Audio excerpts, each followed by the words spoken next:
Често питам моите ученици, кой е последният стих от Стария завет.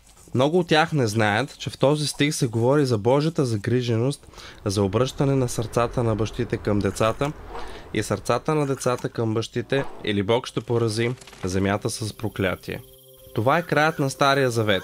Следват 400 години на мълчание преди да се роди бебето във Витлеем. Интересното е, че още в самото начало, в Лука 1 глава 17 стих, се появява същия проблем. Пророк Захария ни връща назад към това пророчество за Божията загриженост в обръщане на сърцата на бащите към децата. Така че последният проблем в Стария завет и първият въпрос, който възниква в Новия завет, е Божията загриженост за сърцата на бащите да се обърнат към децата. Нека да погледнем около нас.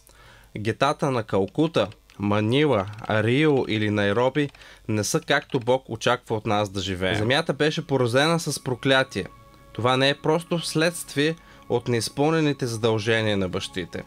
Но аз вярвам, че това е което Сатана иска да се случи в тези общности. Какво иска Сатана? Йоан 10:10 казва: крадецът идва да открадне, да заколи, да погуби.